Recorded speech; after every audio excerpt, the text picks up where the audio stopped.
Hi అందరికీ నమస్తే, welcome back to the pest and disease series.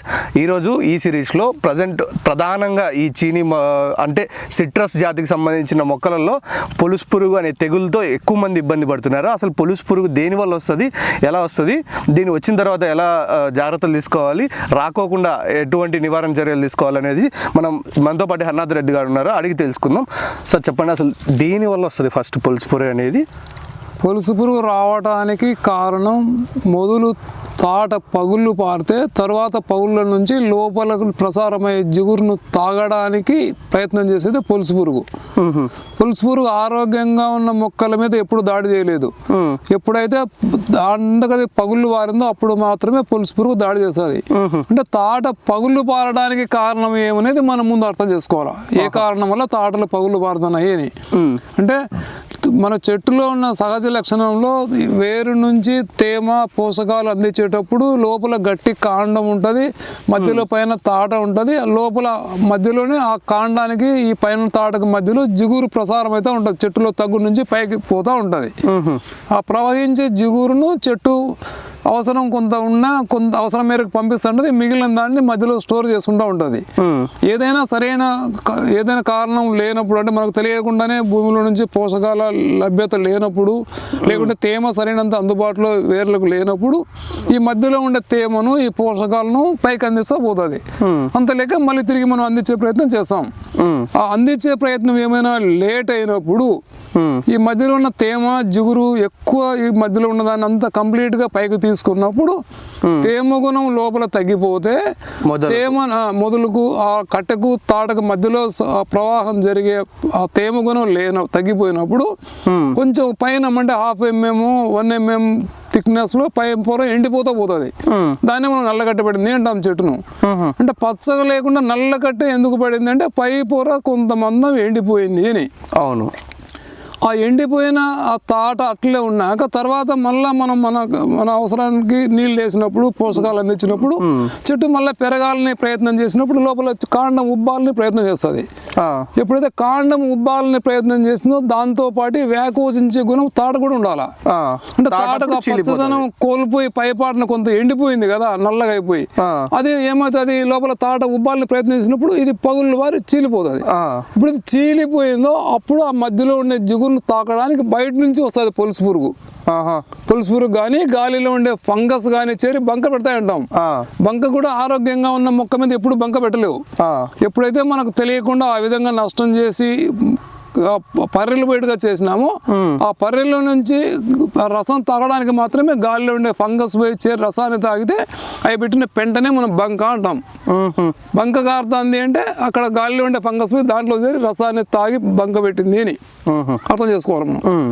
దానికోసం మనం ఏం చేస్తాము, దాని అంతా తీసేసి అక్కడ బోర్డో పేస్ట్ పూస్తే ఆ బోర్డులో పేస్ట్లో ఉండే జింక్ సల్ఫేట్ అనేది ఆ చేదు గుణం ఉంటుంది కాబట్టి ఆ బంకను ఆశించే ఆ ఫంగస్ని చంపేయడానికి ఉపయోగపడుతుంది. కాబట్టి బోర్డో పేస్ట్ పూయమని చెప్తాం. ఎక్కడైతే బంక పెట్టిందో బంక ఉన్న భాగాన్ని తొలగించేసి ఇట్లా పూర్తిగా వెళ్ళిపోయిన తర్వాత మనం పెట్టడం వల్ల కూడా అంటే కట్టెలాగా ఎండిపోయిందంటే మొదలు ఇంకా మనం ఎన్ని పేస్టులు పూసినా తిరిగి ప్రాణులను తయారు చేయలేం కదా. మామూలుగా సహజంగా మనం చూసినప్పుడు అంటే జనరల్ గా మనకు అబ్జర్వ్ చేసినప్పుడు ఇట్లాగా మామూలుగా కనిపించినప్పుడు తక్కువ ఉన్నప్పుడు బంక పెట్టి ఎప్పుడైతే బంక కంటికి కనపడతా ఉందో అప్పటికి ఇంకా పూర్తిగా లోపల ఎండిపోయి ఉండదు. అప్పుడైతే ఆ బంకను చిన్నపాటుగా తొలగించేసి ఆ ఫంగస్ అంతా లేకుండా చేసి క్లీన్ చేసి బోర్డో పేస్ట్ పూస్తే నెక్స్ట్ అక్కడ ఫంగస్ డెవలప్ కాకుండా కంట్రోల్ చేయడానికి మనం బోర్డో పేస్ట్ పూస్తాం.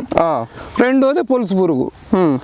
అంటే చిన్న స్థాయిలో హోల్స్ ఉన్న పర్రెలు పడినా కానీ చేరడానికి ఫంగస్ చేరుతుంది. ఇంకా కొంచెం పెద్ద స్థాయిలో మనకు పర్రెలు చీలితే మనకి పొలుసు పురుగు ఏర్పడుతుంది. పొలుసు పురుగు ఎప్పుడైనా కానీ దానంతకు అది వచ్చి ఆరోగ్యకరమైన చెట్టు మీద ఎప్పుడు దాడి చేయలేదు. ఎంతసేపు ఉన్నా మనం వాటికి పగుళ్ళు బారి ముక్కు లోపలికి పెట్టి పీల్చుకోవడానికి తర్వాతనే దాడి చేస్తుంది. అది మనం తెలుసుకోవాలి ఫస్ట్. ఆ పగిలేటి కూడా ఎప్పుడు పోతాయి, ఫస్ట్ తగ్గు నుంచి మనం ప్రసారం పైకి అందించేప్పుడు తగ్గున గట్టి కట్టే ఉంటుంది, పైన పోను కొంచెం కట్టెలు తేడా ఉంటుంది కాబట్టి ముందు మొదలు కాళ్ళనే పగులుతాయి. తగ్గున మొదలు కడపోతున్నాయి కాబట్టి అట్లా అంటే ఈ తగ్గును ఎప్పుడైతే మనం పర్రెలు చీలినాయో ఫస్ట్ ముందు తగ్గుని పోయాలి మనం. దానికి ఔషధంగా ఏదో ఒకటి. ఇప్పుడు మన వాళ్ళందరూ రసాయనిక మందులు వాడమని చెప్తున్నారు. పూర్వం అంతా మనం ఎర్రమట్టి పూసేవాళ్ళం.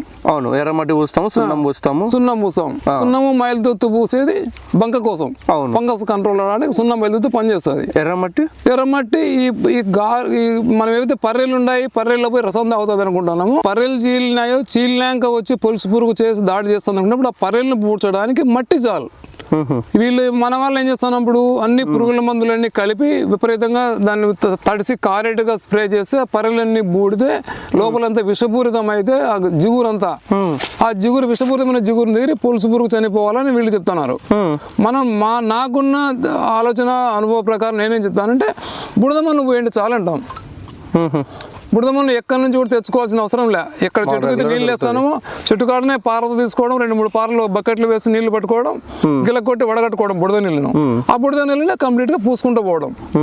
ఆ పర్రెలు బూడిపోయితే, ఎప్పుడైతే పర్రెల్లాగా లేకుండా బూడిపోయినాయో అప్పుడు ఏం చేయలేదు, పొలుసు పురుగు ఏం చేయలేదు, బంక కూడా పెట్టదు, ఫంగస్ కూడా చేరదు.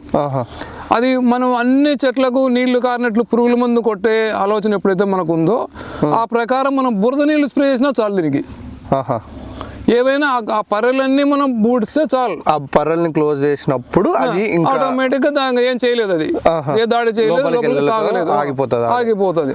అది నేను చెప్పడము ఇంకొకరు చెప్పడం కన్నా రైతే ఒక శాస్త్రవేత్తగా దాని అనుభవం ద్వారా తెలుసుకోవాలని చూసి, అంటే ఈ రోజంతా బుడద పూసి రేపు దానికి ట్రై చేసి చూసి మరుసటి పూట 3వ రోజు పోయి నిదానంగా మనకు బాగా కనపడకపోతే ఒక మైక్రోస్కోప్ పెట్టుకొని దగ్గర భూతద్దం పెట్టి చూస్తే కూడా దానికి ప్రాణం ఉందా, కదలిక ఉందా, చచ్చిపోయిందని చూడడానికి కూడా తెలుసుకోవచ్చు, మనకు తెలిసిపోతుంది.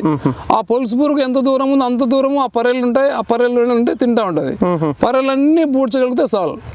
దీనికి ఇప్పుడు నాకు తెలిసిన అంటే మన పరకతో పూసేదానికన్నా కూడా లేట్ అవుతుంది, ఇంత లేబర్ తో ఖర్చు కూడుకున్న పని లేట్ అవుతుంది అనుకున్నప్పుడు ఇప్పుడు పెట్రోల్ పంపులు మన అవి కింద పెట్టి ఇప్పుడు కొంచెం పవర్ ఉన్నట్టు తెచ్చి మనం కొట్టుకుంటూ పోతున్నాం. 50 మీటర్లు 100 మీటర్లు పైప్ వేసి 50 మీటర్లు వేయకుండా ఒక 10 మీటర్ల పైప్ వేస్తే బుడద నీళ్ళైనా పంపించగలదు. అది నాజిల్లో మనకు స్ప్రే చేస్తే రాగలిగేంత చిక్కగా నీళ్ళని కలుపుకొని బుడద నీళ్ళని ఆ నీళ్ళని కంప్లీట్ గా చెట్టు కింద కూర్చొని ఒక హెల్మెట్ పెట్టుకొని మొత్తం స్ప్రే చేస్తే తగ్గు నుంచి ప్రతి చోట తేమ లేకుండా స్ప్రే చేసుకుంటా మట్టి నీళ్ళు స్ప్రే చేస్తే చాలు. వేరే పురుగుల మందులు ఖరీదు రేటు అవసరం కాదు నాకు తెలిసి. అది పూర్తిగా ఒక రోజు స్ప్రే చేయండి, 2-3 రోజుల తర్వాత మళ్ళీ చేయండి. మనకు తెలియకుండా కొంచెం తక్కువ ఉన్నా అది మిగిలిపోయినా మట్టి నీళ్ళు ఎంత చేసినా చెట్టుకి ఏమి హాని చేయదు, ఖర్చు లేదు, ప్రత్యక్షంగా కనపడుతుంది. అంటే మనం పురుగుల మందు స్ప్రే చేసిన తెరప ఉంది అంటే ఈ తెరపలో చావదు. అది అంతా మొత్తం చెట్టులో ప్రతి జిగురు ఎక్కడ ఉందో అంత జిగురు విషపూరితం అయితేనే విషపూరితమైన జిగురును తాగి పురుగు చనిపోవాలా. అంటే ఈ పురుగును చంపడానికి మనకు ఇంత విషపూరితమైన జిగురును తయారు చేసినామంటే చెట్లు మనకు ఉపయోగపడే బ్యాక్టీరియా ఎన్నో రకాల జీవం మన ఆకుల్లో కూడా ఉంది, వాటిని కూడా మనం ఇబ్బంది పెట్టినట్లే. ఇప్పుడు క్యాన్సర్ కణాలను చంపడానికి ఎట్లయితే మనం కీమోథెరపీలో విషాన్ని ఇస్తున్నామో అది క్యాన్సర్ కణాలతో పాటు మన కణాలు కూడా కొన్ని చనిపోతాయని ఎట్లా చెప్పుకుంటున్నామో అట్లనే మనం కూడా పురుగుల మందులు విపరీతంగా దీంట్లో కొట్టి దీనికి హాని చేయాలి పులుసు పురుగుని ప్రయత్నం చేసినప్పుడు మనకు తెలియకుండానే మనకు చెట్టులో ఉండే మనకు ఉపయోగపడే బ్యాక్టీరియాని కూడా కొంత చంపేస్తాను. అది మనకు కనపడదు. అది అంటే అది ఈ సంవత్సరం కాకపోయినా రేపు సంవత్సరం చెట్టు మీద తప్పకుండా ప్రభావం ఉంటుంది. అంటే ఎదుగుదల ఆగిపోతాయి తర్వాత చెట్లు. అవి జరగకుండా ఇట్లాంటి నష్టాలు జరగకుండా ఉండాలంటే బుడద నీళ్ళు చాలు. అది వాళ్ళ వీడియో. పులుసు పురుగుని ఎలా మనం అంటే ఎటువంటి జాగ్రత్తలు తీసుకోవడం వల్ల మనం కంట్రోల్ చేసుకోగలము. మళ్ళీ ఇంకో వీడియోతో పెస్ట్ అండ్ డిసీజ్ సిరీస్లో కలుద్దాం.